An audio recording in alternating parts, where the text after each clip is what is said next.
So start ಮಾಡೋಣ sir.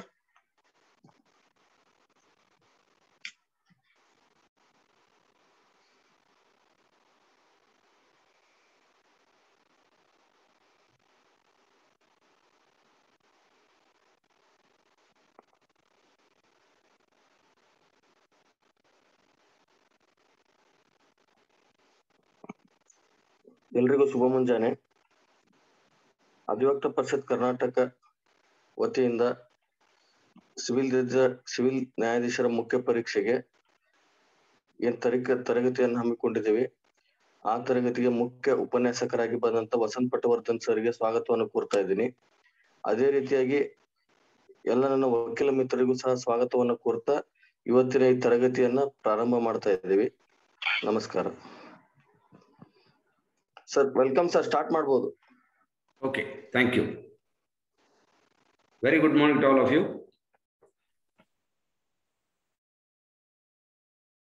ನಾವಿವತ್ತು 3ನೇ ದಿವಸದಲ್ಲಿದ್ದೀವಿ. ಮತ್ತೆ ನಿನ್ನೆ ತಮ್ಮ ಒಂದು ಅವಶ್ಯಕತೆಗೆ ಅನುಸಾರವಾಗಿ 2016ರ 2 ಜಡ್ಜ್ಮೆಂಟ್, ಒಂದು ಕನ್ನಡದಿಂದ ಇಂಗ್ಲಿಷಿಗೆ ಮತ್ತು ಒಂದು ಇಂಗ್ಲಿಷ್ನಿಂದ ಕನ್ನಡಕ್ಕೆ. ಇಂಗ್ಲಿಷ್ನಿಂದ ಕನ್ನಡಕ್ಕೆ ಇರೋದು 2016, ಹೌದು, 9/7/2016ರ ಪ್ರಶ್ನೆ 3, translate the following passage from a judgement into Kannada language ಅಂತ ಇದೆ.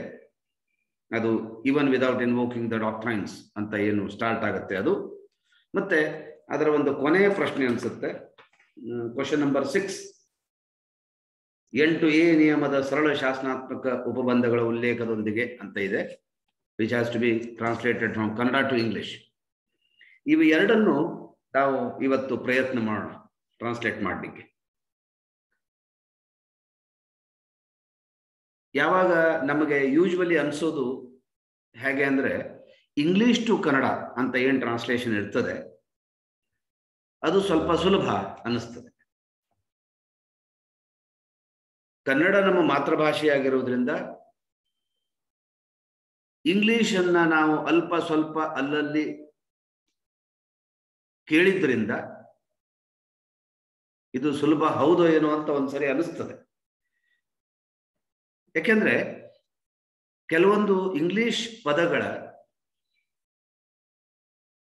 ಖಚಿತವಾದ ಅರ್ಥ ನಮಗೆ ಗೊತ್ತಿಲ್ಲದೆ ಹೋದ್ರೂ ಒಂದು ಸಾಂದರ್ಭಿಕ ಅರ್ಥ ಅಂತಾರೆ.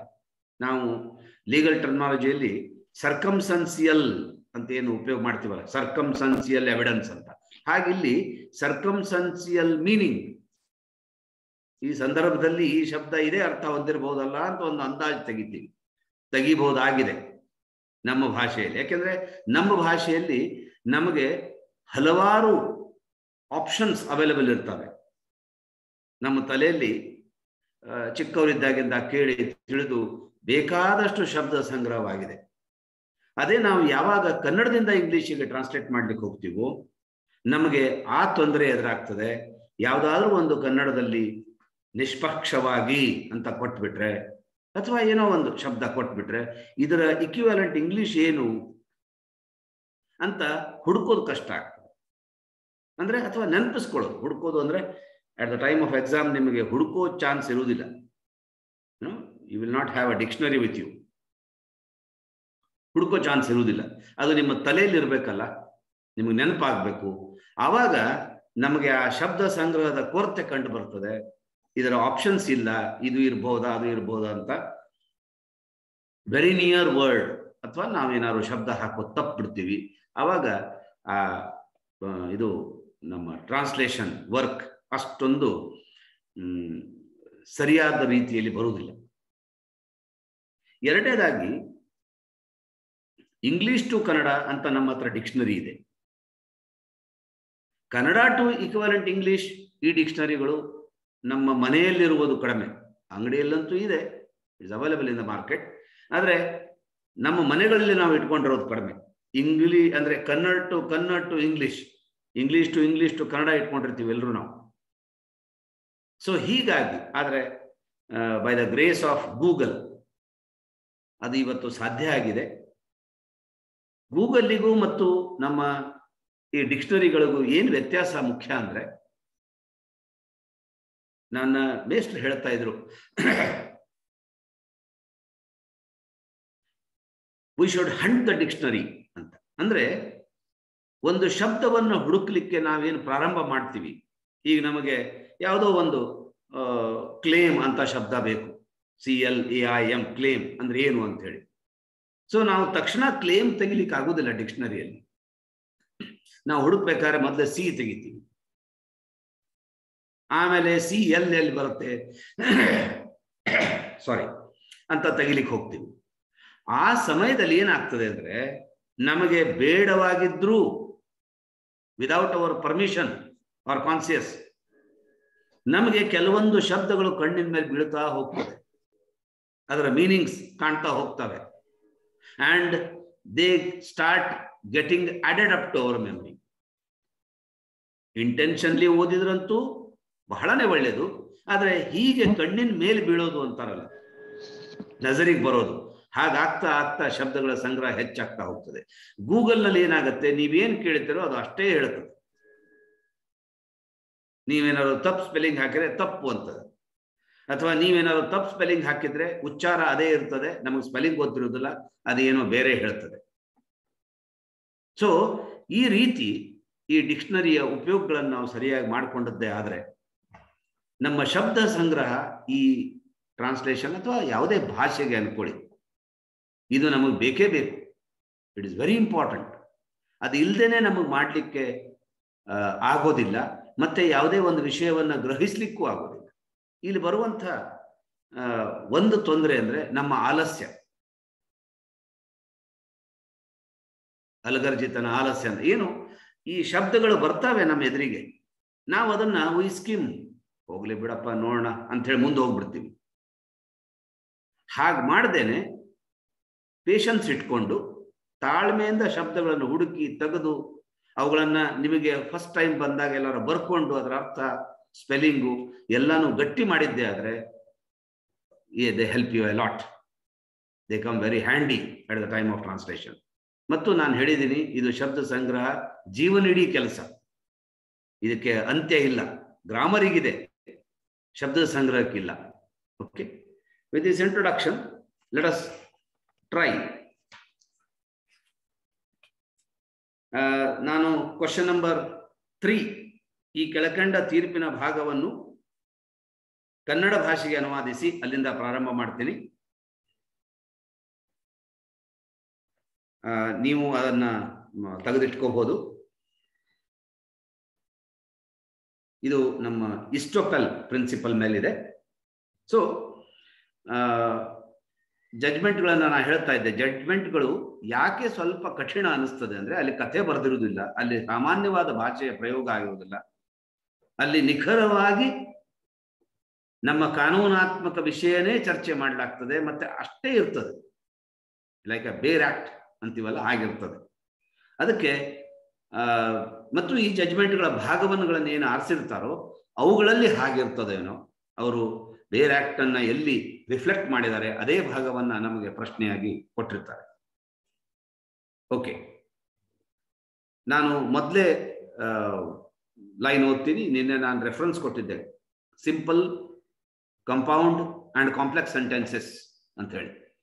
ಆ ಒಂದು ಬೆಳಕಿನಲ್ಲಿ ಇವುಗಳನ್ನ ಒಡೆದು ನಾವು ಮಾಡಬೇಕು. ಒಂದ್ಸರಿ ನಮಗೆ ಶಬ್ದದ ಜೊತೆ ಸರಿಯಾದ ವ್ಯಾಕರಣಬದ್ಧ ಕಾಲಬದ್ಧ ವಾಕ್ಯಗಳನ್ನು ನಿರ್ಮಾಣ ಮಾಡಲಿಕ್ಕಾದ್ರೆ ನಾವು ಅದನ್ನು ಜೋಡಿಸ್ಕೊಳ್ಳೋದೇನು ದೊಡ್ಡದಾಗುವುದಿಲ್ಲ, right? Okay, even without invoking the doctrines of promissory estoppel and legitimate expectation, it can safely be concluded in the facts of the present case as discussed herein above that the state government did not act either fairly, reasonably, or in accordance with law, and ultimately favored respondent number 2 by eliminating the petitioner from the fray, defeating the purport and intent of the order dated 25/7/12 of this court. ಅಂದ್ರೆ ಇಷ್ಟು ದೊಡ್ಡ ವಾಕ್ಯ ಒಂದೇ ಅಂತ ಕಾಣುವ ರೀತಿಯಲ್ಲಿ ಇದು ನಮಗೆ ಅನಿಸ್ತದೆ ಮೊದಲನೇ ಓದಿಗೆ.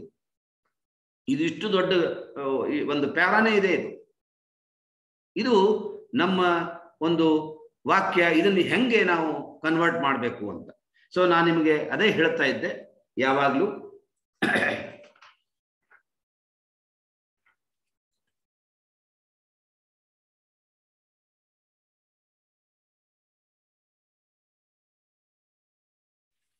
ನಾವು ಅದರ ಕ್ರಿಯಾಪದವನ್ನು ಹುಡುಕಬೇಕು, ಮೇನ್ ಕ್ಲಾಸ್ ಎಲ್ಲಿದೆ ಅನ್ನೋದನ್ನ ನೋಡ್ಕೋಬೇಕು. ಆ ವಾಕ್ಯಗಳನ್ನ ಒಡೆದು ಟ್ರಾನ್ಸ್ಲೇಟ್ ಮಾಡಿ ಆಮೇಲೆ ಅವುಗಳನ್ನ ಒಂದು ಅರ್ಥಪೂರ್ಣವಾದ ವಾಕ್ಯದಲ್ಲಿ ಹೊಂದಿಸ್ಬೇಕು ಅಂತ ಹೇಳಿ. ಜೊತೆಗೆ ನಾನು ಈಗ ಏನ್ ಚರ್ಚೆ ಮಾಡ್ತಾ ಇದ್ದೇನೆ ನಿಮ್ಮ ಹತ್ರ, ಇಲ್ಲಿ ನೋಡಿ, ಪರ್ಪೋರ್ಟ್, ಇಂಟೆಂಟ್, ಫೇರ್ಲಿ, ರೀಸನೇಬಲಿ, ಹೌದಾ, ಈ ಎಲ್ಲ ಶಬ್ದಗಳ ಸರಿಯಾದ ಅರ್ಥ ಇಂಗ್ಲಿಷ್ನಲ್ಲಿ ಕೊಟ್ಟಿದ್ದಾರೆ ಅಂತ ಕನ್ನಡದಲ್ಲಿ ಬೇಕು. ಎಲ್ಲರೂ ನಮಗೆ ಇದನ್ನೇ ಕನ್ನಡದಲ್ಲಿ ಮಾಡಿಕೊಟ್ಬಿಟ್ರೆ ಈ ಶಬ್ದಗಳನ್ನ ನಾವು ವಾಪಸ್ ತರಬಹುದಾ ಅನ್ನುವ ಕಡೆ ಗಮನ ಇರಬೇಕು. Can we remember and write back the word purport? ಇದು ನಮಗೆ ಚಾಲೆಂಜ್ ಇದೆ. Okay, so let us start. ನೋಡಿ, even without invoking the doctrines of promissory estoppel, ಭರವಸೆಯುಕ್ತ ವಿಬಂಧ ಹಾಗೂ ಕಾನೂನಾತ್ಮಕ ನಿರೀಕ್ಷೆಗಳ ಸಿದ್ಧಾಂತಗಳಿಗೆ ಆಹ್ವಾನಿಸುವ ಸೌಜನ್ಯವನ್ನೂ ತೋರದೆ, ಇವನ್ ವಿದೌಟ್ ಇನ್ವೋಕಿಂಗ್ ಅಂದ್ರೆ ಅದರ ಗೊಡವೆಗೆ ಹೋಗಿಲ್ಲ ಅವರು, ಅದರ ಗೊಡವೆಗೂ ಹೋಗದೆ ಅಂದಂಗೆ. ರಾಜ್ಯ ಸರ್ಕಾರವು ನ್ಯಾಯೋಚಿತವಾಗಲಿ ಅಥವಾ ತರ್ಕಬದ್ಧವಾಗಲಿ ಅಥವಾ ಕಾನೂನಿಗನುಗುಣವಾಗಿ ವರ್ತಿಸಿಲ್ಲ ಮತ್ತು ತತ್ಪರಿಣಾಮವಾಗಿ ಅರ್ಜಿದಾರರನ್ನು ಸ್ಪರ್ಧೆಯಿಂದಲೇ ತೆಗೆದು ಹಾಕುತ್ತಾ, ನಾನು ಸ್ವಲ್ಪ ಫಾಸ್ಟ್ ಹೋಗ್ತಾ ಇದ್ದೀನಿ, ಆಮೇಲೆ ನಿಮಗೆ ಒಂದೊಂದೇ ವಾಕ್ಯದ ಟ್ರಾನ್ಸ್ಲೇಷನ್ ಹೇಳಿಕೊಡ್ತೀನಿ ಮತ್ತು I shall send this to the organisers. ಅವರು ಗ್ರೂಪಲ್ಲಿ ಹಾಕಿ ಅದನ್ನು ನಮಗೆ ಕಳಿಸ್ಕೊಡ್ತಾರೆ. ತೆಗೆದು ಹಾಕುತ್ತಾ ದಿನಾಂಕ 25/7/2012 ಈ ನ್ಯಾಯಾಲಯದ ಆಜ್ಞೆಯ ಉದ್ದೇಶ ಹಾಗೂ ತಾತ್ಪರ್ಯಗಳನ್ನೇ ಸೋಲಿಸುತ್ತಾ ಅಂತಿಮವಾಗಿ ಎರಡನೇ ಪ್ರತಿಪಾದಿಯವರ ಪಕ್ಷಪಾತವೆಸಗಿದೆ ಅಥವಾ ಪ್ರತಿಪಾದಿಯ ಪರ in favour of respond number 2 ಪಕ್ಷಪಾತವೆಸಗಿದೆ ಎಂಬುದನ್ನು ಮೇಲೆ ಚರ್ಚಿತ ಪ್ರಕರಣದ ಸತ್ಯಾಸತ್ಯತೆಯ ಆಧಾರದ ಮೇಲೆ ಭದ್ರವಾಗಿ ನಿರ್ಣಯಿಸಬಹುದಾಗಿದೆ ಅಂತ ಕೋರ್ಟ್ ಅಬ್ಸರ್ವ್ ಮಾಡಿದೆ. ಮೋಸ್ಟ್ಲಿ ನನಗೇನು ಅನಿಸ್ತದೆ ಅಂದ್ರೆ, ಇದು ಇಟ್ ಡಸಂಟ್ ಮ್ಯಾಟರ್ ಮಚ್, ಆದರೆ ಪರೀಕ್ಷೆಗಳಲ್ಲಿ ನಾವು ಹಿಂದಿನಿಂದನೂ ಒಂದು ಕ್ಲೂ ಅಥವಾ ಒಂದು ಟ್ರಿಕ್ ಏನ್ ಇಟ್ಕೊಂಡಿದೀವಿ ಅಂದ್ರೆ, ಪ್ರಶ್ನೆ ಪತ್ರಿಕೆಯಲ್ಲಿ ಎಲ್ಲೋ ನಮಗೆ ಉತ್ತರವನ್ನು ಹುಡುಕುವ ಅಥವಾ ಸಿಗುವಂತಹ ಸಾಧ್ಯತೆ ಇದೆ ಅನ್ನೋದನ್ನ ನನಗನ್ನಿಸ್ತದೆ. ಈ translate the following question number 3 ಮತ್ತು ಕ್ವಶನ್ ನಂಬರ್ 6 ಇದು ಒಂದೇ ಜಜ್ಮೆಂಟಿನ 2 ಭಾಗನವೇನೋ ಅಂತ ಅನಿಸ್ತಾ ಇದೆ. ಐ ಡೋಂಟ್ ನೋ ಎಕ್ಸಾಕ್ಟ್ಲಿ, ಹಾಗೆ ಮಾಡ್ಲಿಕ್ಕೆ ಆಗುದಿಲ್ಲ, but by the content I can make out. ಇದು ಕನ್ನಡದಲ್ಲಿ ಅಲ್ಲಿ ಟ್ರಾನ್ಸ್ಲೇಟ್ ಮಾಡಿಕೊಟ್ಟಿದ್ದಾರೆ, ಇಂಗ್ಲಿಷ್ನಲ್ಲಿ ಇದನ್ನು ಟ್ರಾನ್ಸ್ಲೇಟ್ ಮಾಡ್ಲಿಕ್ಕೆ ಕೊಟ್ಟಿದ್ದಾರೆ. ಎಲ್ಲೋ ಒಂದೇ ಜಜ್ಮೆಂಟಿನ 2 ಭಾಗನವೇನೋ ಇದು ಅಂತ ಅನಿಸ್ತಾ ಇದೆ. ಎನಿವೆ, ನಾನು ಯಾಕೆ ಅದನ್ನು ಹೇಳ್ತಾ ಇದ್ದೀನಿ ಅಂದ್ರೆ, ಯು ಕ್ಯಾನ್, ಇಲ್ಲಿ ಇಂಗ್ಲಿಷ್ನಲ್ಲಿ ಇರ್ತದೆ, ಇದೇ ವಿಷಯದ ಮುಂದಿನ ಭಾಗ ಅಲ್ಲಿ ಕನ್ನಡದಲ್ಲಿರ್ತದೆ. ಇಲ್ಲಿರುವಂತಹ ಕೆಲವು ಶಬ್ದಗಳು ತಮಗೆ ಆ ಕನ್ನಡದಿಂದ ಇಂಗ್ಲಿಷ್ ಮಾಡೋ ಹೊತ್ತಿಗೆ ಏನಾದ್ರು ಹೆಲ್ಪ್ ಆಗ್ತಿದ್ರೆ you can take that help. ಅದಕ್ಕೆ ಹೇಳ್ತಾ ಇದ್ದೀವಿ. Okay, let us start now. ಇವ್ರು ಏನ್ ಕೊಟ್ಟಿದ್ದಾರೆ, without even without invoking the doctrines of promissory estoppel and legitimate expectation ಅಂದ್ರೆ ನಿರೀಕ್ಷೆ, ಲೆಜಿಟಿಮೇಟ್ ಎಕ್ಸ್ಪೆಕ್ಟೇಷನ್, ಕಾನೂನುಬದ್ಧ ಕಾನೂನಾತ್ಮಕವಾದ ನಿರೀಕ್ಷೆ ಅಂತ ಹೇಳಿ ಈ ಲೆಜಿಟಿಮೇಟ್ ಎಕ್ಸ್ಪೆಕ್ಟೇಷನ್ ಅನ್ನೋದು, ಲೆಜಿಟಿಮೇಟ್ ಅನ್ನೋ ಶಬ್ದ ಅಡ್ಜೆಕ್ಟಿವ್ ಆಗಿ ಕೆಲಸ ಮಾಡ್ತದೆ. ಮೊದಲೇದು, it can safely be concluded, ಇದನ್ನು ಸುರಕ್ಷಿತವಾಗಿ ಅಂದ್ರೆ ಯಾವುದೇ ಅಳಕಿಲ್ಲದೆ ನಿರ್ಣಯಿಸಬಹುದಾಗಿದೆ. ಇಟ್ ಕ್ಯಾನ್ ಬಿ, ನೋಡಿ, it may be, it can be. Can ಅಂದ್ರೆ ಬಲ್ಲ ಅಂತ. ಐ ಕ್ಯಾನ್ ಲಿಫ್ಟ್ ಅಂದ್ರೆ ನಾನು ಎತ್ತಬಲ್ಲೆ. ಐ ಮೇ ಲಿಫ್ಟ್ ನಾನು ಎತ್ತಬಹುದು. ಅಂದ್ರೆ ಬಹುದು ಒಂದು ವಿರಳವಾದಂತಹ ಸಾಧ್ಯತೆಯನ್ನು ಹೇಳುತ್ತದೆ ಅಥವಾ ಒಂದು ಅಂದಾಜು ಹಾಕ್ತದೆ. ಕ್ಯಾನ್ ಅನ್ನೋದು ನನ್ನ ಕೆಪಾಸಿಟಿ ತೋರಿಸ್ತದೆ. Okay, so it can be safely concluded ಅಂತ ಯಾವಾಗ ಕೋರ್ಟ್ ಹೇಳ್ತದೆ ಅವಾಗ ಈ ಅದರ ಕ್ಷಮತೆ, ಐ ಕ್ಯಾನ್ ಲಿಫ್ಟ್ ಅಂದಾಗ ನನ್ನ ಕ್ಷಮತೆ ಹೇಗೆ ಬರ್ತದೋ ಹಾಗೆ ಈ ವಾಕ್ಯವನ್ನು ತಯಾರು ಮಾಡಬೇಕು. It can be safely concluded, ಕೋರ್ಟಿನ ಹತ್ರ ಆ ಬಲ ಇದೆ, ಆ ಸಾಮರ್ಥ್ಯ ಇದೆ. ಆವಾಗ ನಾವು ಕನ್ನಡದಲ್ಲಿ ನಿರ್ಣಯಿಸಬಹುದಾಗಿದೆ ಅಂದಾಗ ಇಟ್ ಮೇ ಅಂತ ಹಾಗೆ ಬಿಡ್ತದೆ ಅಂತಲ್ಲ, ಆದರೂ ಅದಕ್ಕೊಂದು ಬಲ ಬರುವ ಹಾಗೆ ನಾವು ಟ್ರಾನ್ಸ್ಲೇಷನ್ ಮಾಡಬೇಕು. So it can be safely concluded. ನಾನು ಆ even without invoking the doctrines of promissory estoppel ನೋಡಿ, ಭರವಸೆಯುಕ್ತ ವಿಬಂಧ ಹಾಗೂ ಕಾನೂನಾತ್ಮಕ ನಿರೀಕ್ಷೆಗಳ ಸಿದ್ಧಾಂತಗಳಿಗೆ ಅಥವಾ ಸಿದ್ಧಾಂತಗಳನ್ನು ಆಹ್ವಾನಿಸುವ ಗೊಡವೆಗೆ ಹೋಗದೆ ಅಥವಾ ಆಹ್ವಾನಿಸುವ ಸೌಜನ್ಯವನ್ನೂ ತೋರದೆ ರಾಜ್ಯ ಸರ್ಕಾರವು ನ್ಯಾಯೋಚಿತವಾಗಲಿ ತರ್ಕಬದ್ಧವಾಗಲಿ ಅಥವಾ ಕಾನೂನಿಗನುಗುಣವಾಗಿ ವರ್ತಿಸಿಲ್ಲ ಮತ್ತು ತತ್ಪರಿಣಾಮವಾಗಿ ಅರ್ಜಿದಾರರನ್ನು ಸ್ಪರ್ಧೆಯಿಂದಲೇ, ಸ್ಪರ್ಧೆ ಅಂತ ಎಲ್ಲಿದೆ ಇಲ್ಲಿ, ಕಾಂಪಿಟೇಷನ್ ಅಂತ, ಕಾಂಪಿಟೇಷನ್ ಇಲ್ಲ, ಫ್ರೇ ಅಂತ ಶಬ್ದ ಇದೆ, FRAY, ಫ್ರೇ. ಫ್ರೇ ಅಂದ್ರೆ ಮ್ಯಾಚ್, ಫ್ರೇ ಅಂದ್ರೆ ಕಾಂಪಿಟೇಷನ್.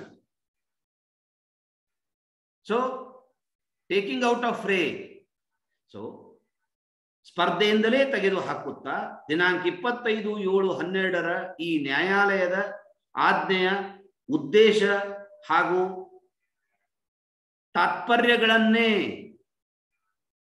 ಉದ್ದೇಶ ಹಾಗೂ ತಾತ್ಪರ್ಯಗಳನ್ನೇ, ಇದು ಎಲ್ಲಿ ಬಂತು? The facts of the present case,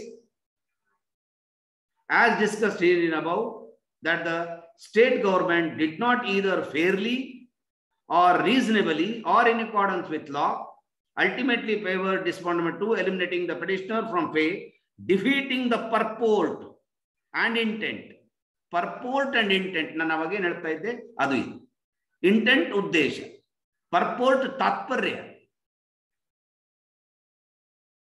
ನ್ಯಾಯಾಲಯ ಆ ನಿರ್ಣಯ ಕೊಡುವಾಗ, ತಾರೀಕಿನ ನಿರ್ಣಯದಲ್ಲಿ ಕೊಡುವ ಹಿಂದಿನ ಇಂಟೆಂಟ್ ಮತ್ತು ಪರ್ಪೋರ್ಟ್, ತಾತ್ಪರ್ಯ ಏನಿತ್ತು ಮತ್ತು ಅದಕ್ಕೆ ಹಿಂದಿನ ಕಾರಣ ಏನಿತ್ತು, ಮನಸ್ಥಿತಿ ಏನಿತ್ತು, ಅದನ್ನೇ ಸೋಲಿಸ್ತಾ ಇದ್ದಾರೆ ಅಂತ ಹೇಳಿದೆ. Court is observing in this way. So ನ್ಯಾಯಾಲಯದ ಆಜ್ಞೆಯ ಉದ್ದೇಶ ಹಾಗೂ ತಾತ್ಪರ್ಯಗಳನ್ನೇ ಸೋಲಿಸುತ್ತಾ ಅಂತಿಮವಾಗಿ ಎರಡನೇ ಪ್ರತಿಪಾದಿಯ ಪರ ಪಕ್ಷಪಾತವೆಸಗಿದೆ ಎಂಬುದನ್ನು ಮೇಲೆ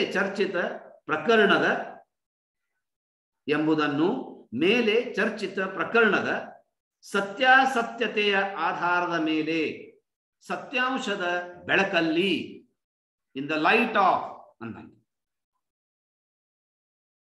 ಆಧಾರದ ಮೇಲೆ ಭದ್ರವಾಗಿ ನಿರ್ಣಯಿಸಬಹುದಾಗಿದೆ. ಅದು ಇಲ್ಲಿ ಬಂದುಬಿಟ್ಟಿದೆ. ಇಲ್ಲಿ it can be safely concluded. What you mean by safely concluded? Concluded without hitch,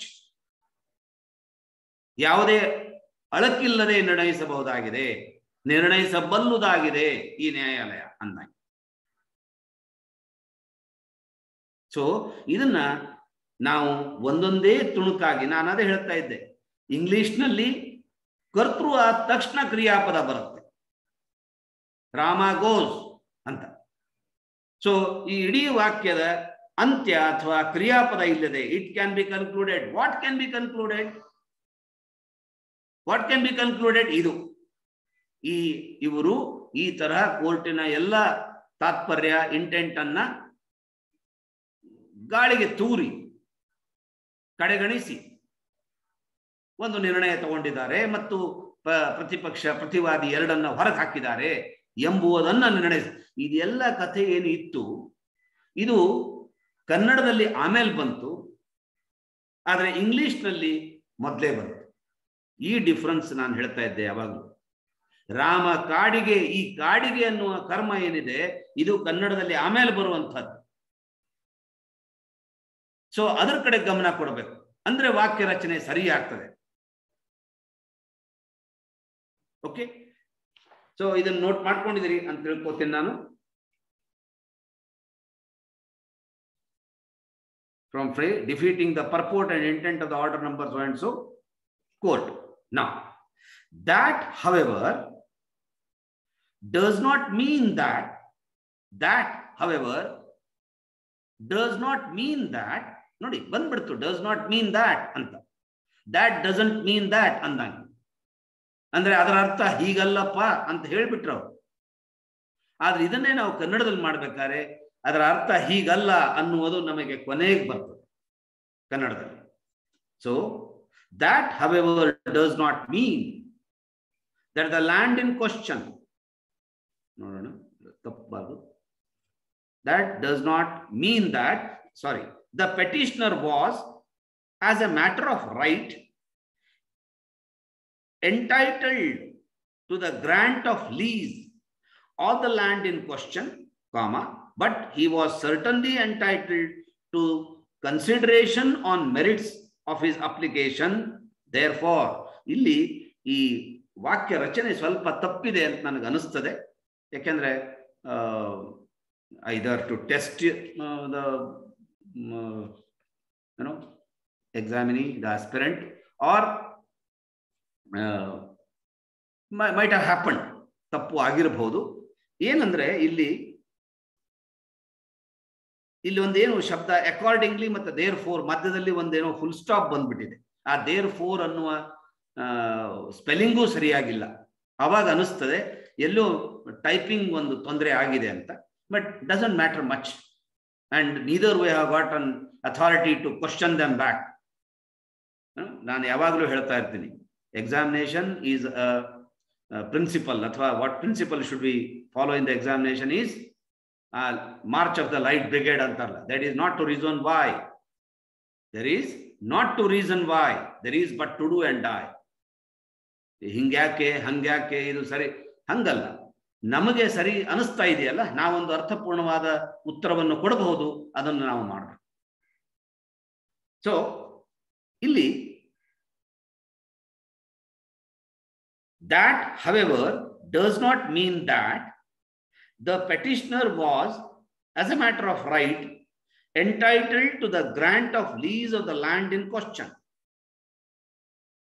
But he was certainly entitled to consideration on merits of the application. ಇಲ್ಲಿಗೆ ನಿಲ್ಲಿಸಿಕೊಂಡು therefore accordingly ಮುಂತೋಣ.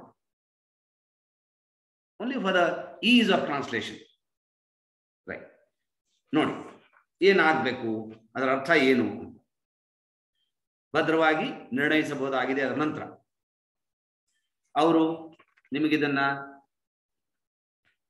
that however does not mean that ಅಂದಿದ್ದಾರೆ. ಹಾಗಾದರೆ ಇದರ ಅರ್ಥವು, that however ಹಾಗಾಗಿ ಇದರ ಅರ್ಥವು ಅಂದಾಗ. Okay, ಹಾಗಾಗಿ ಇದರ ಅರ್ಥವು ಅರ್ಜಿದಾರ ಚರ್ಚಿತ ಭೂಮಿಯ ಭೋಗ್ಯದ ಅಥವಾ ಗಿರವಿಯ ಏನು ಅನ್ಬೋದು ಲೀಸ್ ಅಂತ ಇದೆ. ಅಂದ್ರು ಯಾವುದೋ ಒಂದು ಲೀಸ್ ಗುತ್ತಿಗೆಗೆ ತಗೋತಾ ಇದ್ದಾನೆ, ಅದರ ಮೇಲೆ ಅವನೇನೋ ಕೆಲಸ ಮಾಡಬೇಕು, ಗಣಿಗಾರಿಕೆ ಮಾಡಬೇಕು, ಏನೋ ಇದೆ. ಸೊ ನೀವು ಗುತ್ತಿಗೆ ಭೋಗ್ಯ ಯಾವುದೂ ಇಟ್ಕೊಂಡ್ರೂ ಅಡ್ಡಿ ಇಲ್ಲ. ನನಗೆ ಈ ಕಾಂಟೆಕ್ಸ್ಟ್ ನಲ್ಲಿ ಮೋರ್ ಸೂಟೇಬಲ್ ಈಸ್ ಗುತ್ತಿಗೆ ಅನಿಸ್ತದೆ. ಯಾಕೆಂದ್ರೆ ಭೋಗ್ಯ ಅಂದ್ರೆ ಇಲ್ಲಿ ವಾಸ ಮಾಡೋದು ಅಥವಾ ಅದನ್ನ ಅನುಭವಿಸೋದಿರ್ತದೆ. ಗುತ್ತಿಗೆ ತಗೊಂಡ್ಮೇಲೆ ಅದರಲ್ಲಿ ಗಣಿಗಾರಿಕೆ ಅದೆಲ್ಲ ಮಾಡ್ಲಿಕ್ಕೆ ಬರ್ತದೆ, but the meaning remain same.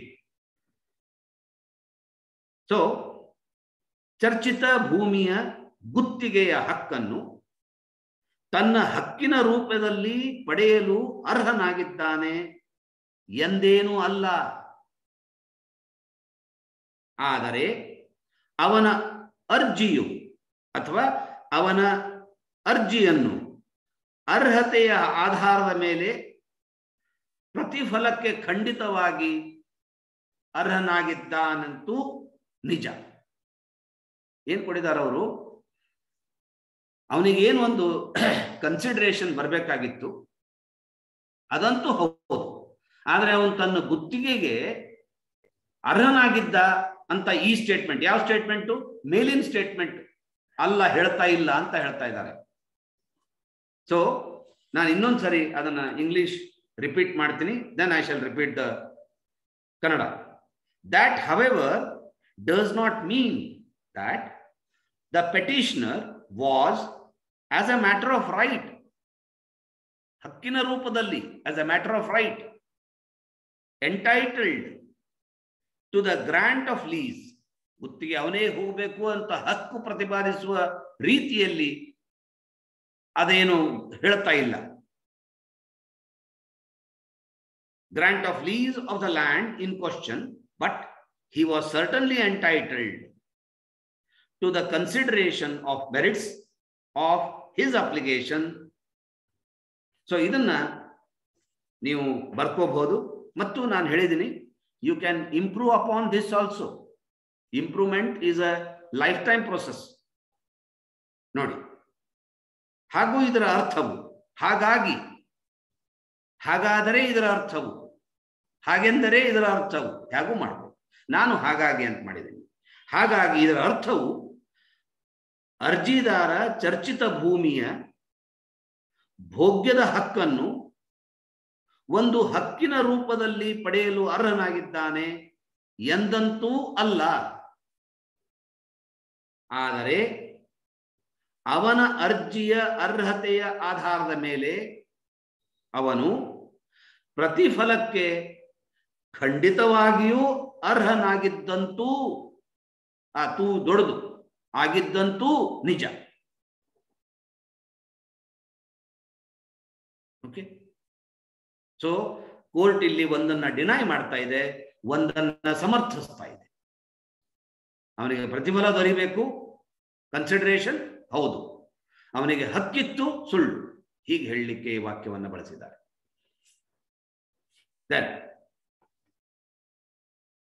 ಇನ್ನೊಂದು ಸ್ವಲ್ಪ ನಿಧಾನ ಹೇಳಬೇಕಾ ಇದನ್ನ, so that you can note down better. ಹಾಗಾಗಿ ಇದರ ಅರ್ಥ ಅರ್ಜಿದಾರ ಚರ್ಚಿತ ಭೂಮಿಯ ಭೋಗ್ಯದ ಹಕ್ಕನ್ನು ಒಂದು ಹಕ್ಕಿನ ರೂಪದಲ್ಲಿ ಅಥವಾ ಚರ್ಚಿತ ಭೂಮಿಯ ಭೋಗ್ಯದ ಬೇಡಿಕೆಯನ್ನು ಅಂತ ಇಟ್ಕೊಳ್ಳಿ, ಇದು ಒಳ್ಳೆಯದು. ಚರ್ಚಿತ ಹಕ್ಕಿನ ಬೇಡಿಕೆಯನ್ನು, ಭೋಗ್ಯದ ಗುತ್ತಿಗೆಯ ಬೇಡಿಕೆಯನ್ನು ಒಂದು ಹಕ್ಕಿನ ರೂಪದಲ್ಲಿ ಪಡೆಯಲು ಅರ್ಹನಾಗಿದ್ದಾನೆ ಎಂದೇನೂ ಅಲ್ಲ, ಎಂದಂತೂ ಅಲ್ಲ, ಯಾವುದು ಬಳಸಬಹುದು. ಆದರೆ ಅವನ ಅರ್ಜಿಯ ಅರ್ಹತೆಯ ಆಧಾರದ ಮೇಲೆ ಅವನು ಪ್ರತಿಫಲಕ್ಕೆ ಖಂಡಿತವಾಗಿ ಅರ್ಹನಾಗಿದ್ದಂತೂ ನಿಜ. Full stop.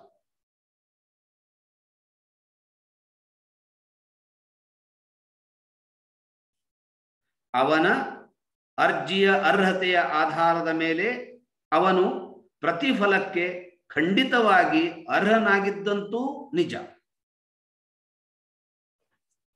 Okay. Therefore, accordingly, ಅಂತ ನಾನು ಅಲ್ಲಿ ತಗೊಂಡಿದ್ದೀನಿ. Even as the government failed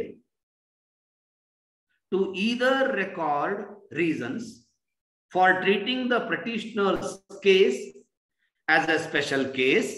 ಇದು ಈ ಪ್ಯಾರಾ ಸ್ವಲ್ಪ ಕಾಂಪ್ಲಿಕೇಟೆಡ್ ಇದೆ, ಅರ್ಥ ಮಾಡ್ಕೊಳ್ಳಿಕ್ಕೆ ಸ್ವಲ್ಪ ಕಷ್ಟ ಆಗ್ತದೆ. But with a practice we can defeat it. ನಾನು ಯಾವಾಗಲೂ ಹೇಳ್ತಾ ಇರ್ತೀನಿ, ಒಂದು ಸಿದ್ಧಾಂತ ನೆನ್ಪಿಡಿ. There is no problem in this world which cannot be defeated, which cannot be solved. Okay, ಆ ಇಂಟೆನ್ಷನ್ ಇಂದಾನೆ ಮುಂದೆ ಹೋಗ್ಬೇಕು ನಾವು, otherwise we give up very soon, right? Yeah. So therefore accordingly, even as the government failed to either record reasons or treating the petitioner's case as a special case, or ನೋಡಿ either ಬಂತು or ಬರಬೇಕು ಅಂತ rule ಇದೆ English ನಲ್ಲಿ. It is either a fruit or a flower. He is either ಅಂದ್ರೆ ಇದು ಇದೆ ಮತ್ತು ಅದು ಇದೆ ಅಂದಂಗೆ. ಈದರ್ ಆರ್, ನೀದರ್ ನಾರ್, ಇವು ಜೋಡಿ ಪದಗಳು ಇಂಗ್ಲಿಷ್ ನಲ್ಲಿ ಹೀಗೆ ಬಳಕೆ ಆಗ್ತವೆ. ಈದರ್ ಆರ್, ನೀದರ್ ನಾರ್ ಅಂತ. ನೀದರ್ ನಾರ್ ಅಂದಾಗ ಅದು ಇಲ್ಲ ಇದು ಇಲ್ಲ. ಇಂಗ್ಲಿಷ್ ನಲ್ಲಿ ಇದು ಇರಬಹುದು ಅಥವಾ ಅದು ಇರಬಹುದು ಅಂದಂಗೆ. Either, right? So even as the government failed to either record reasons for treating the petitioner's case as a special case or refund the fees within a reasonable time or dispose the application of the petitioner within the prescribed period, the public interest and fairness in dealing with applications for grant of lease required that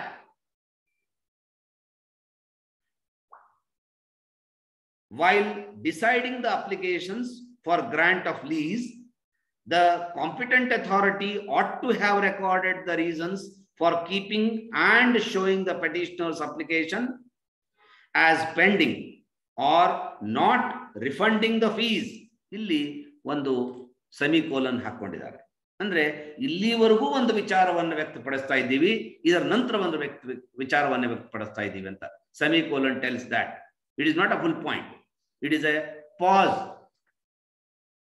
given in between changing the situation or changing the thought process. So ಇದರ ಒಂದು translation ಮಾಡಬೇಕಾದ್ರೆ ಬರುವಂತ ಕೆಲವೊಂದು ತೊಂದರೆಗಳನ್ನ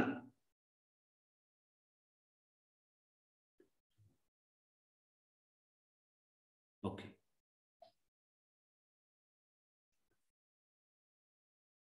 ಪ್ರಕರಣವನ್ನು ವಿಶೇಷ ಪ್ರಕರಣ ಸೂಕ್ತ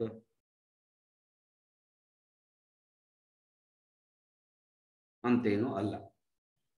ಅರ್ಹನಾಗಿದ್ದಂತೂ ನಿಜ, ಅಲ್ಲಿಗಾಯ್ತು. ಮುಂದೆಂದು ನೋಡಿ, ಅದರಂತೆ ಸರ್ಕಾರ ಅರ್ಜಿದಾರನ ಪ್ರಕರಣವನ್ನು ಒಂದು ವಿಶೇಷ ಪ್ರಕರಣವೆಂದು ಪರಿಗಣಿಸುವುದಕ್ಕೆ ಅಥವಾ ನಿಗದಿತ ಅಥವಾ ಸೂಕ್ತ ಸಮಯದಲ್ಲಿ ಶುಲ್ಕ ಮರುಪಾವತಿಸದೇ ಇರುವುದಕ್ಕೆ ಅಥವಾ ಅರ್ಜಿದಾರನ ಅರ್ಜಿಯನ್ನು ನಿಗದಿತ ಸಮಯದಲ್ಲಿ ವಿಲೆ ಮಾಡದಿರುವುದಕ್ಕೆ ಯಾವುದೇ ಕಾರಣಗಳನ್ನು ದಾಖಲಿಸುವಲ್ಲಿ ವಿಫಲವಾದಾಗ ಸೂಕ್ತ ಪ್ರಾಧಿಕಾರವು ಅರ್ಜಿದಾರನ ಅರ್ಜಿಯನ್ನು ಲಂಬಿತ ಬಿಡುವುದಕ್ಕೆ ಮತ್ತು ಶುಲ್ಕವನ್ನು ಮರುಪಾವತಿಸದೆ ಇರುವುದಕ್ಕೆ ಇರುವ ಕಾರಣಗಳನ್ನು ದಾಖಲಿಸಿಕೊಳ್ಳಲೇಬೇಕಾಗಿತ್ತು. It should have noted the reasons.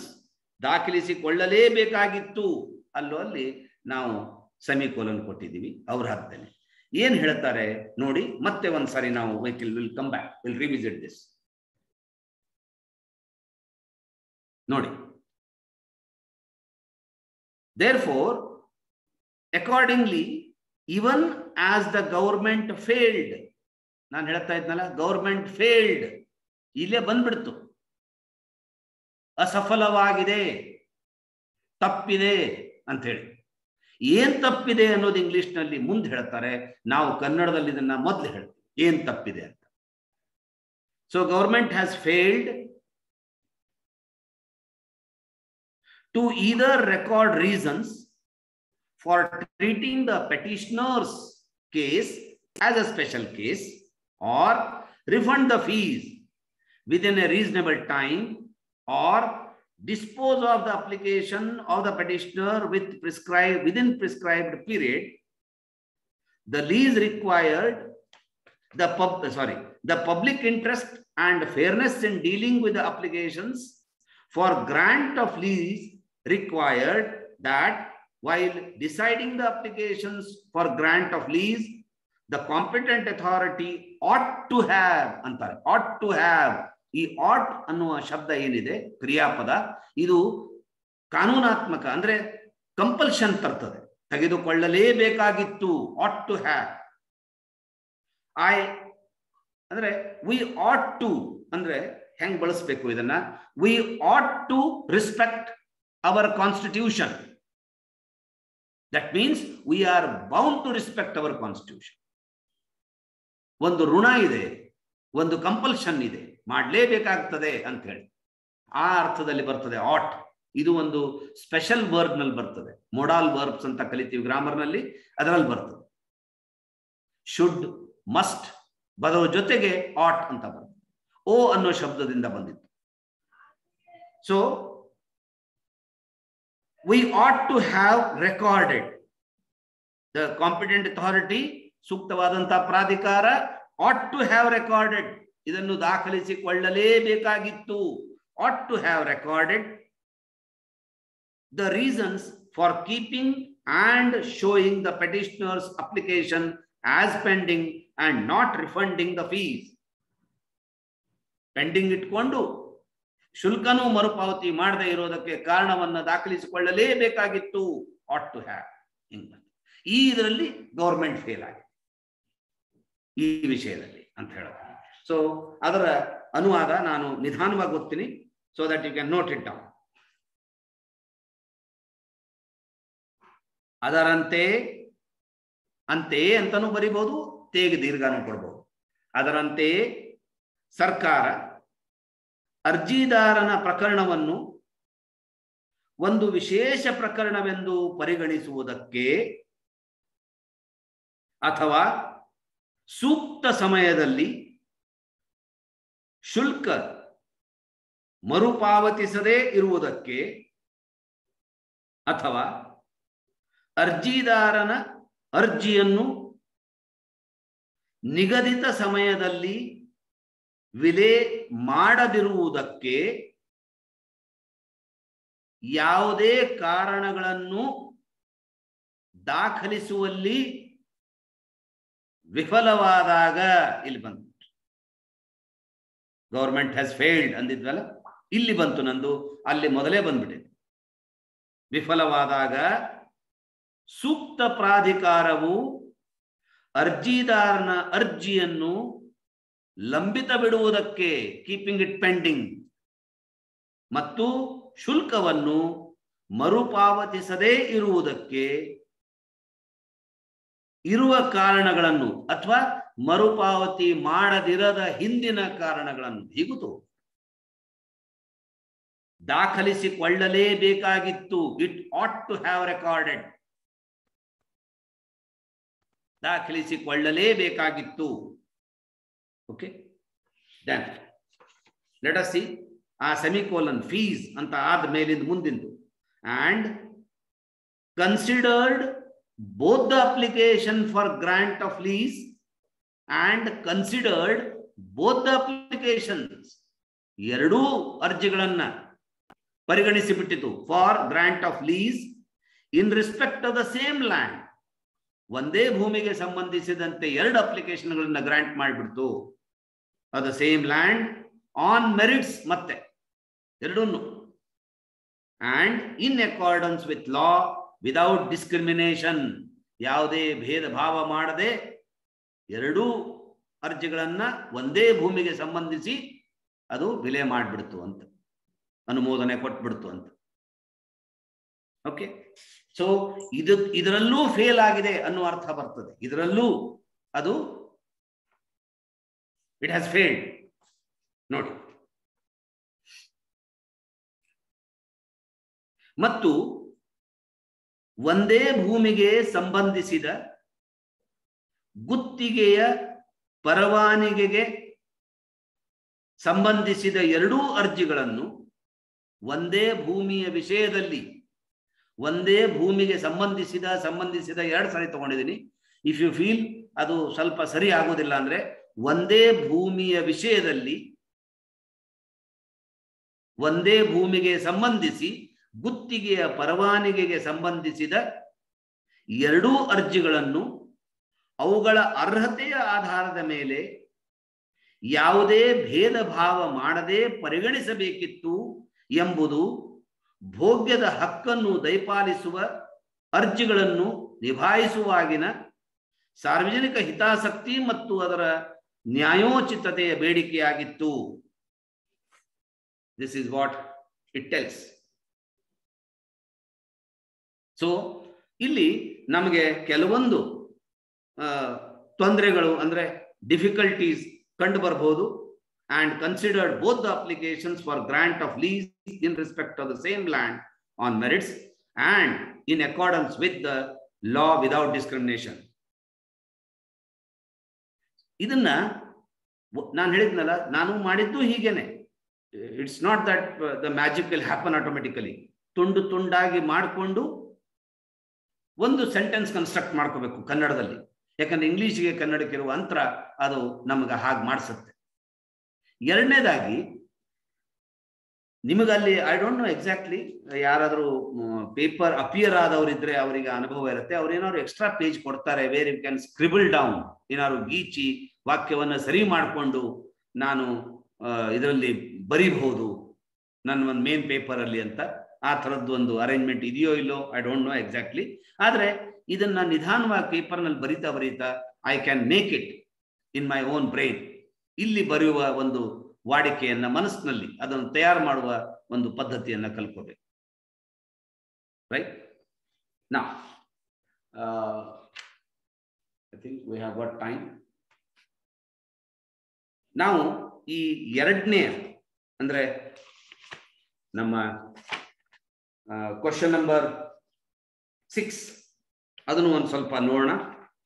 ಅಲ್ಲಿ ನಮಗೆ ಇನ್ನೂ ಡಿಫಿಕಲ್ಟಿ ಲೆವೆಲ್ ಹೆಚ್ಚಾಯಿತು ಅಂತ ಕೆಲವೊಂದು ಸಾರಿ ಅನಿಸ್ತದೆ. ಯಾಕೆಂದ್ರೆ ಅದು ಕನ್ನಡದಿಂದ ಇಂಗ್ಲಿಷಿಗೆ ಮಾಡೋದಿದೆ. ಅದನ್ನು ಅದೇ ರೀತಿ ತುಂಡು ತುಂಡಾಗಿ ಮಾಡ್ಕೊಡ್ರಿ. ಆದ್ರೆ ಈ ಒಂದು ವಿಶೇಷತೆಯನ್ನು ನೆನ್ಪಿಡಿ. ಇಂಗ್ಲಿಷ್ ವಾಕ್ಯಕ್ಕೂ ಕನ್ನಡ ವಾಕ್ಯಕ್ಕೂ ನಾನು ಪದೇ ಪದೇ ಹೇಳ್ತಾ ಇರ್ತೀನಿ. Because this is the biggest hurdle. ಇದೇ ಒಂದು ತೊಂದರೆ, ಅಡೆತಡೆ ಇರೋದು ನಮಗೆ. ಓಕೆ, ಯಾ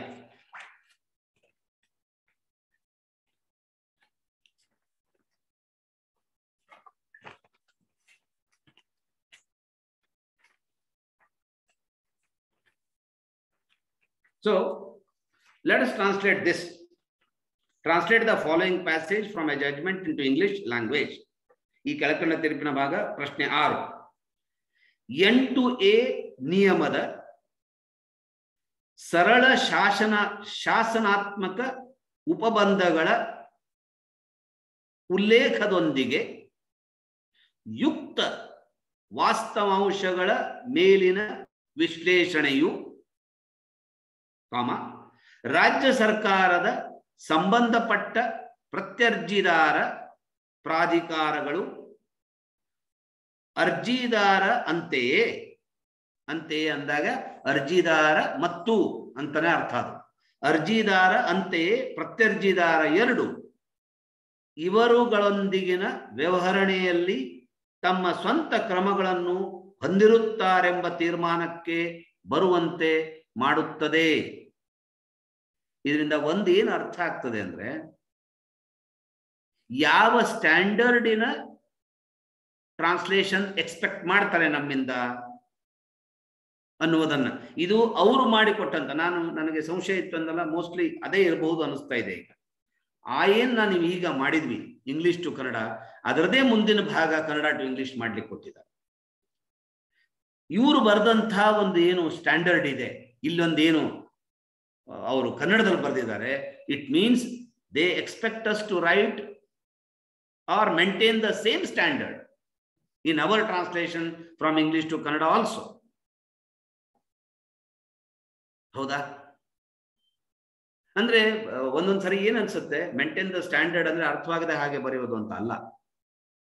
ಆಯಾ ಸನ್ನಿವೇಶಕ್ಕೆ ಸಂದರ್ಭಕ್ಕೆ ತಕ್ಕಂತೆ ಸರಿಯಾದ ಶಬ್ದಗಳನ್ನು ಆರಿಸಿ ಹಾಕೋದು. ಅದರಲ್ಲಿ ಏನು ಒಂದೇನು ಏನಂತೀರ ಅದಕ್ಕೆ ನೀವು ಕನ್ಸೆಷನ್ ತೋರಿಸೋಂಗಿಲ್ಲ. ಇದು ಬೇಡಪ್ಪ, ಇದ್ರ ಬದ್ದು ಇದನ್ನ ಸಣ್ಣ ಶಬ್ದ ಆರಿಸೋದು, ಅದೇ ಇದು ಅನ್ನೋದು, ಹೀಗಲ್ಲ. ಅದೇ ಶಬ್ದವನ್ನ ಆರಿಸಿ ಹಾಕೋದು.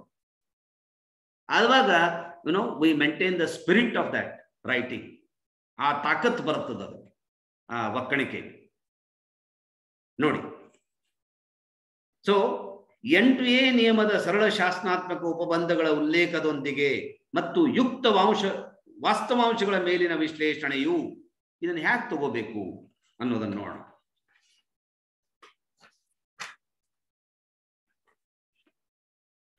ರೈಟ್, ಇಲ್ಲಿ ಒಂದೊಂದು ಶಬ್ದವನ್ನ ನೋಡ್ಕೊಳ್ಳಿ. ವಿಶ್ಲೇಷಣೆ, ಅನಾಲಿಸಿಸ್, ಹೌದಾ? ಅಲ್ಲಿಂದ ಪ್ರಾರಂಭ ಮಾಡ್ಲಿಕ್ಕೆ ಆಗ್ತದೋ ನೋಡ. The analysis based on the concerned facts with the reference to the plain or straight legal provisions of the Rule 8A forces to come to the conclusion or forces to conclude. ಅಲ್ಲಿ ಏನು ಹೇಳಿದ್ದಾರೆ ಅವರು? ತೀರ್ಮಾನಕ್ಕೆ ಬರುವಂತೆ ಮಾಡುತ್ತದೆ. ತೀರ್ಮಾನಕ್ಕೆ ಬರುವಂತೆ ಮಾಡುತ್ತದೆ ಅಂದ್ರೆ it forces us, or it forces to conclude. It forces us to conclude. It forces us to come to the conclusion. So ನೀವು ಇದನ್ನು ಓದ್ತಾ ಓದ್ತಾ ಅಥವಾ ಪ್ರಾಕ್ಟೀಸ್ ಮಾಡ್ತಾ ಮಾಡ್ತಾ ಯು ಕ್ಯಾನ್ ಸ್ಟಾರ್ಟ್. ಹಂಗೆ ಕನ್ನಡದಲ್ಲಿ ಆಪ್ಷನ್ಸ್ ಇತ್ತು, ವಾಕ್ಯಗಳನ್ನು ಬೇರೆ ಬೇರೆ ರೀತಿಯಲ್ಲಿ ಮಾಡುವುದಕ್ಕೆ ಇಲ್ಲೂ ಅಂತಹ ಆಪ್ಷನ್ಸ್ ಅನ್ನ ಕಾಣ್ಕೋಬಹುದು. ಸೊ ಇದರ ಟ್ರಾನ್ಸ್ಲೇಷನ್ ನಾನು ಪ್ರಾರಂಭ ಮಾಡ್ತಾ ಇದ್ದೀನಿ. ಒಂದೊಂದೇ ಜೋಡಿಸ್ತಾ ಹೋದ್ರೆ ನೀವು will get the thing. The analysis based on the concerned facts with reference to the plain legal provisions, ನೇರವಾದ plain legal provisions of the Rule 8A forces to come to the conclusion. ಕ್ರಿಯಾಪದ ಬಂದ್ಬಿಡ್ತು. forces to conclude that ಏನು, that the defending authorities, ಪ್ರಾಧಿಕಾರಗಳು, authorities, the defending authorities of the state government would have their own ways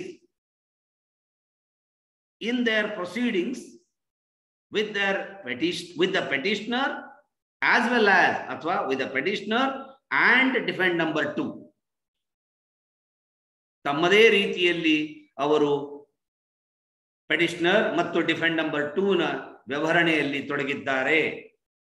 ಇದರ ಮೇಲೆ, ಈ ಫ್ಯಾಕ್ಟಿನ ಮೇಲೆ ನಾವು analyse ಮಾಡಿದಾಗ ನಮಗೆ ಇದು we are force to come to the conclusion or that forces us to conclude ಅಂತ ಹೇಳ್ತಾರೆ. ಇಲ್ಲಿ ನಮ್ಮ ಒಂದು ಫುಲ್ ಸ್ಟಾಪ್ ಬರ್ತದೆ. ಅಲ್ಲಿಂದ ಮತ್ತೆ ಆ್ಯಂಡ್, ಮತ್ತು ಅಂತ ಮತ್ತೊಂದು ವಾಕ್ಯ. ಇನ್ನೊಂದು ಸರಿ ಈ ವಾಕ್ಯವನ್ನು ಓದೋಣ. 8A ನಿಯಮದ ಸರಳ ಅಂದಾಗ ಏನು? ಸರಳ ಅಂದ್ರೆ ನೇರವಾದ, ಏನೂ ಅಡೆತಡೆ ಇಲ್ಲದ, ಸ್ಪಷ್ಟವಾದ ಅಂದಂಗೆ. ಸರಳ ಶಾಸನಾತ್ಮಕ ಉಪಬಂಧಗಳ ಉಲ್ಲೇಖದೊಂದಿಗೆ ಯುಕ್ತ ವಾಸ್ತವಾಂಶಗಳ, ವಾಸ್ತವ ಅಂದ್ರೆ ಸತ್ಯ, ಯುಕ್ತ ವಾಸ್ತವಾಂಶಗಳ ಮೇಲಿನ ವಿಶ್ಲೇಷಣೆಯು ಇದನ್ನ ಆಧಾರವಾಗಿಟ್ಕೊಂಡು ಯಾವಾಗ ನಾವು ವಿಶ್ಲೇಷಣೆ ಮಾಡ್ತೀವೋ ಆವಾಗ ರಾಜ್ಯ ಸರ್ಕಾರದ ಸಂಬಂಧಪಟ್ಟ ಅರ್ಜಿದಾರ ಪ್ರಾಧಿಕಾರಗಳು, the concerned authorities of the state government ಅಂದಂಗೆ. ರಾಜ್ಯ ಸರ್ಕಾರದ ಸಂಬಂಧಪಟ್ಟ concerned departments, concerned authorities of the state government. ಅರ್ಜಿದಾರ ಅಂತೆಯೇ ಪ್ರತ್ಯರ್ಜಿದಾರ ಎರಡು, ಅರ್ಜಿದಾರ ಆಸ್ ವೆಲ್ ಆಸ್, ಆ್ಯಂಡ್ ಅಂದ್ಬಿಟ್ಟಿದ್ರೆ ಮತ್ತು ಅಂತಿದ್ವಿ, ಅಂತೆಯೇ ಪ್ರತ್ಯರ್ಜಿದಾರ ಎರಡು ಅಂದ್ರೆ the petitioner as well as ಅಂತ ಹಾಕ್ತಾರೆ. ಅದು ಅಂತೆಯೇ ಅನ್ನುವ ಅರ್ಥ ಕೊಡ್ತದೆ. ಅರ್ಜಿದಾರ ಅಂತೆಯೇ ಪ್ರತ್ಯರ್ಜಿದಾರ ಎರಡು ಇವರುಗಳೊಂದಿಗಿನ ವ್ಯವಹರಣೆಯಲ್ಲಿ ಪ್ರೊಸೀಡಿಂಗ್ಸ್, ಡೀಲಿಂಗ್ಸ್, ಪ್ರೊಸೀಡಿಂಗ್ಸ್ ಹೆಚ್ಚು ಕಾನೂನಾತ್ಮಕವಾದ ಶಬ್ದ, legal terminology. Otherwise it is dealing, ಅವರ ಜೊತೆ ವ್ಯವಹಾರದಲ್ಲಿ ಎಂದಂಗೆ ತಮ್ಮ ಸ್ವಂತ ಕ್ರಮಗಳನ್ನು ಆಫ್ ದರ್ ಓನ್, ಸ್ವಂತ ಒಂದು ರಾಸ್ತೆ ಇದೆಯಪ್ಪ ಅವ್ರದ್ದು ಡೀಲ್ ಮಾಡೋದ್ರಲ್ಲಿ, ಅಂದ್ರೆ ಕಾನೂನುಬದ್ಧ ರಾಸ್ತೆ ಆರಿಸಿಲ್ಲ ಅಂತ, ತಮ್ಮ ಸ್ವಂತ ಕ್ರಮಗಳನ್ನು ಹೊಂದಿರುತ್ತಾರೆಂಬ ತೀರ್ಮಾನಕ್ಕೆ ಬರುವಂತೆ ಮಾಡುತ್ತದೆ. Okay, now I shall again read back so that will give you a better insight. The analysis based on the concerned facts with reference to concerned facts, ವಾಸ್ತವಾಂಶಗಳು ಎದರ ಬಗ್ಗೆ, with reference to, ಮತ್ತೆ ಇದನ್ನು ರೆಫರೆನ್ಸ್ ಆಗಿ ತಗೋತೀನಿ, plain legal provisions of the Rule 8A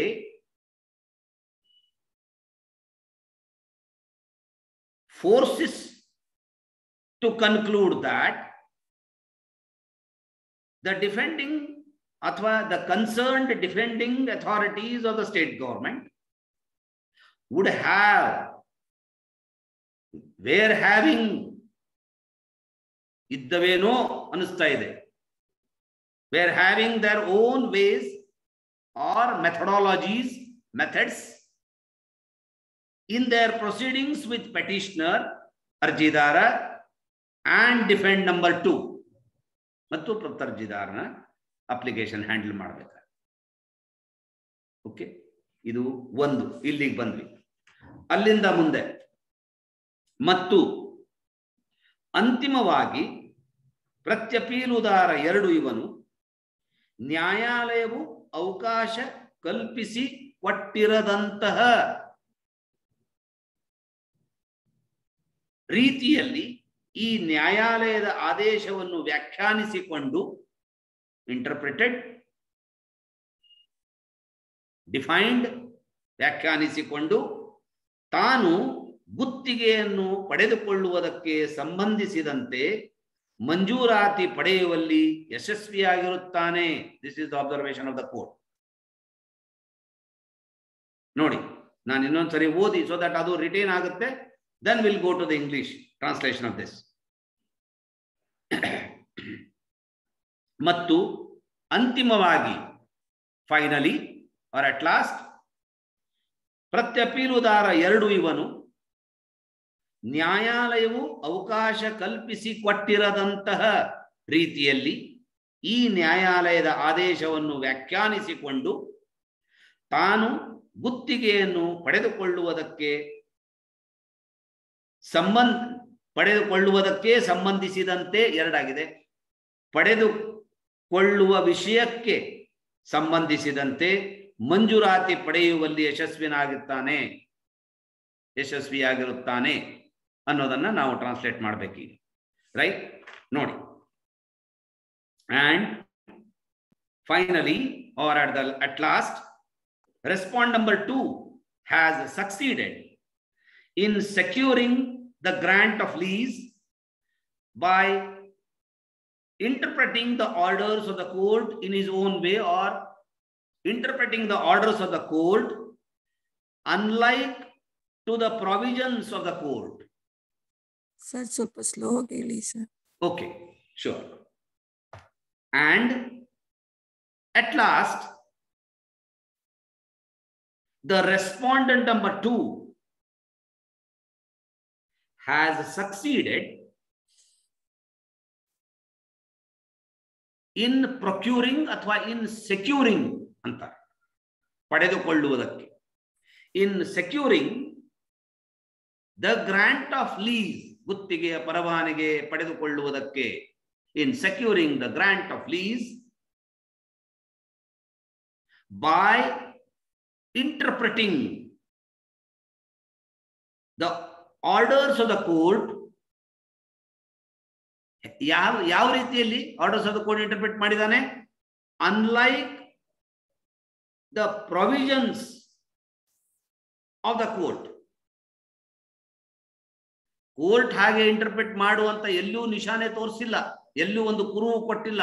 ಅದರ ವಿರುದ್ಧವಾಗಿ ಕೊಟ್ಟಿರದಂತಹ ಅಂತಾರಲ್ಲ, ಅವಾಗ unlike ಅಂತ ಶಬ್ದ ಇದೆ ಇಂಗ್ಲಿಷ್ ನಲ್ಲಿ. Unlike the provisions of the court or unlike the provisions of the law. Okay,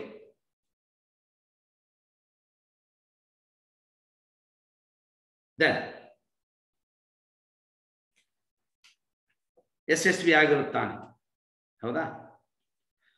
ಅಧಿಸೂಚಿತವಾಗಿದ್ದಂಥ ಭೂಮಿಯ ಸಂಬಂಧದಲ್ಲಿ ಗುತ್ತಿಗೆಯನ್ನು ಪಡೆಯಲು ಕಾನೂನುಬದ್ಧವಾಗಿ ಕ್ಲೇಮು ಮಾಡಿದ್ದರೂ, ಇದು ಕ್ಲೇಮು ನಾವು ತಗೊಂಡ್ಬಿಟ್ಟಿದ್ವಿ, ಅಂದ್ರೆ ವಿ ಹ್ಯಾವ್ ಅಕ್ಸೆಪ್ಟೆಡ್ ಇನ್ ಕನ್ನಡ. ಹೇಗೆ ಇಂಗ್ಲಿಷ್ ನಮ್ಮ ಕೆಲವೊಂದು ಶಬ್ದಗಳನ್ನು ತನ್ನದಾಗಿಸ್ಕೊಂಡ್ಬಿಟ್ಟಿದೆಯೋ, ಹಾಗೆ ಕ್ಲೇಮು ನಾವು ನ್ಯಾಯಾಲಯದವರು ಇದು ಕನ್ನಡ ಶಬ್ದ ಬೇಡಿಕೆ ಅಂತ ನಾವು ತಗೊಂಡ್ಬಿಟ್ಟಿದ್ವಿ. ಓಕೆ, ಕ್ಲೇಮು ಮಾಡಿದ್ದರೂ ಕೂಡ ಅವಕಾಶವನ್ನು ನಿರ್ದಾಕ್ಷಣ್ಯವಾಗಿ ಮತ್ತು ನಿಕೃಷ್ಟವಾಗಿ ಇಲ್ಲಿ they tests, they put on like an acid test. ಭಾಷೆದು ತೊಂದರೆ ಬರೋದು ಇಲ್ಲಿ. ನಿರ್ದಾಕ್ಷಣ್ಯವಾಗಿ, ನಿಕೃಷ್ಟವಾಗಿ ಅಂತ ಏನು ಶಬ್ದಗಳನ್ನು ಹಾಕ್ಬಿಡ್ತಾರೋ ನಾವು ಅದನ್ನ ಬಿಟ್ಬಿಡೋದು ಅಂತ ಆಗಲ್ಲ, ಅಥವಾ ಏನೋ ಹಾಕೋಣ ನಡೆಯಲ್ಲ. We have to choose the right word.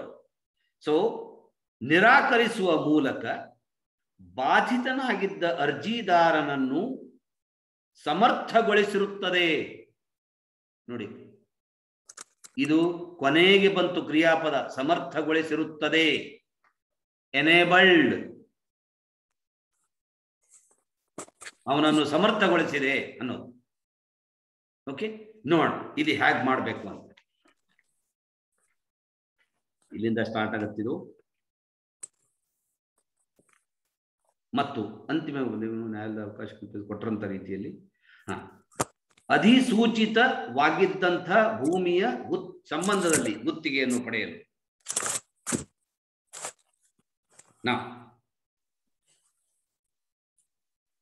by his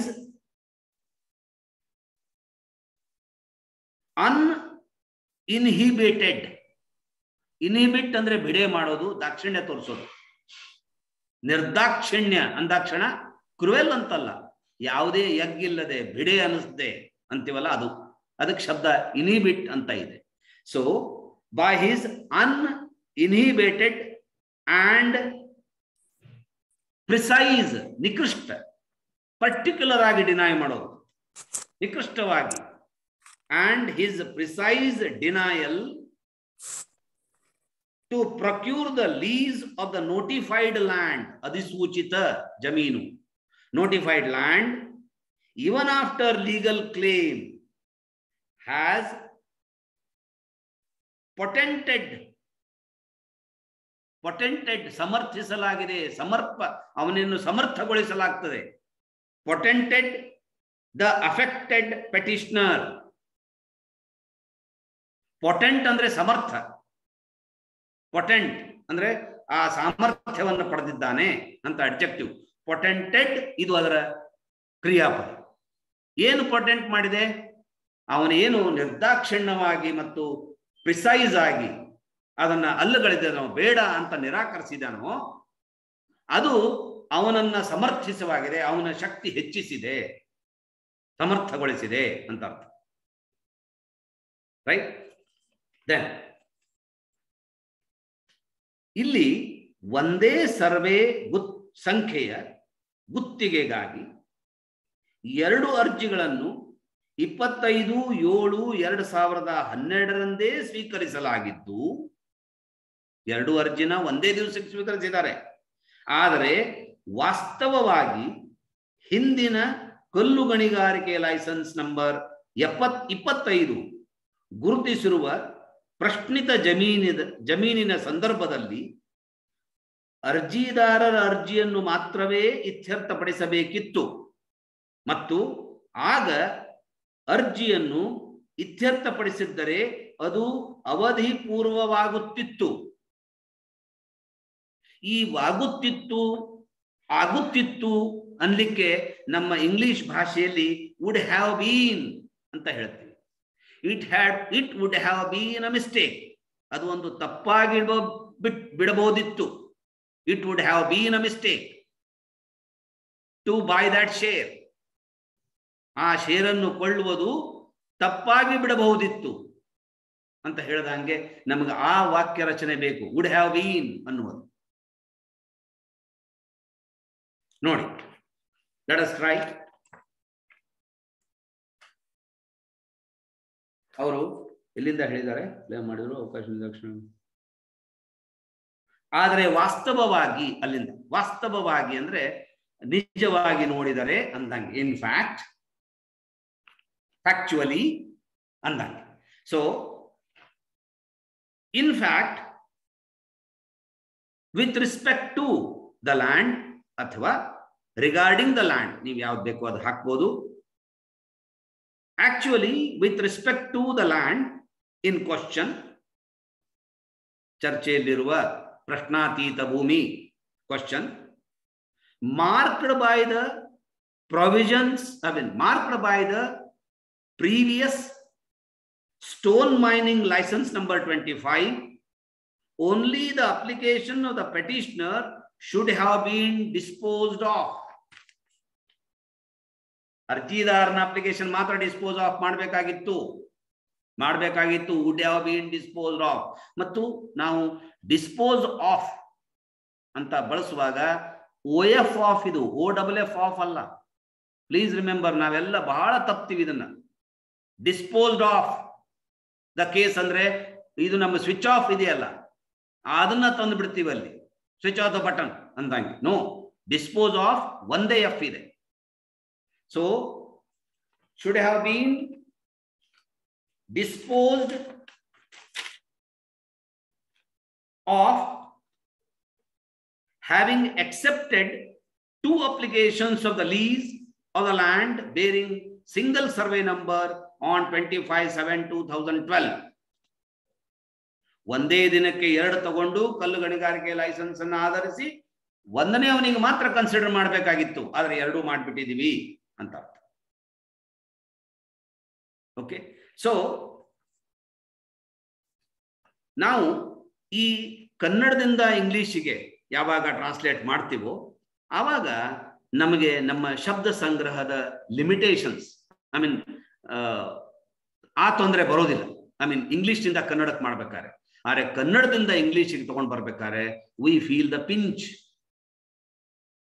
scarcity of words ಏನಂತೀವಿ, ಶಬ್ದಗಳ ಬಡತನ, ಅದು ನಮಗೆ ಸ್ವಲ್ಪ ತೊಂದರೆ ಕೊಡ್ತದೆ. ಅದಕ್ಕೆ ನಾವು ಯಾವಾಗ ಇದರ ತಯಾರಿ ಅಂತ ಮಾಡ್ತೀವೋ, when we aspire for such a prestigious post of a society, ಅದರ ಅವಶ್ಯಕತೆ ಇದೆ, ಅದಕ್ಕೊಂದು ಬೆಲೆ ಕೊಡಬೇಕಾಗತ್ತೆ. We should be very conversant with the language. ಅಂದ್ರೆ ಲ್ಯಾಂಗ್ವೇಜ್ 2, ಅದರ ಕನ್ನಡನೂ ಹಾಗೇನೆ, ಇಂಗ್ಲಿಷು ಹಾಗೇನೆ. ಮತ್ತೆ ಇದರ ತಯಾರಿ definitely it is the translation paper itself, I find it a challenge to be solved within the stipulated time of examination. ಪರೀಕ್ಷೆಯ ಅವಧಿಯಲ್ಲಿ ಇದನ್ನ ಎಷ್ಟು ಚೆನ್ನಾಗಿ ಮಾಡಬಹುದು ಇದನ್ನ ಅನ್ನೋದು ಒಂದು ನಿಜವಾಗ್ಲೂ ಚಾಲೆಂಜ್ ಇದೆ. ಸೊ ನೋ ಡೌಟ್, ಯಾಕೆ ನಮಗಿಷ್ಟು ಒಳ್ಳೊಳ್ಳೆ ಅಧಿಕಾರಿಗಳು, ನ್ಯಾಯಿಕ ಅಧಿಕಾರಿಗಳು ಸಿಗ್ತಾರೆ ಅಂದ್ರೆ ಇಷ್ಟು ತಯಾರಿ ಉಳ್ಳವರಾಗಿರ್ತಾರೆ. ಅದಕ್ಕೆ when we read their judgments, really it is a pleasure to read. ಒಂದು ಉಮೇದಿ ಬರ್ತದೆ ಆ ಜಜ್ಮೆಂಟ್ಗಳನ್ನು ಓದಲಿಕ್ಕೆ. ಅವರು ಉಪಯೋಗ ಮಾಡಿದಂತಹ ಭಾಷೆ ಅತ್ಯುತ್ತಮ, ಅದ್ಭುತ ಇರ್ತದೆ. Okay, it is because of this homework what they do and the continuous process of the judicial life. So ಏನಾದರೂ ನಿಮಗೆ ಪ್ರಶ್ನೆ ಕೇಳೋದಿದ್ರೆ ಉಮಾಶಂಕರ್ ಸರ್.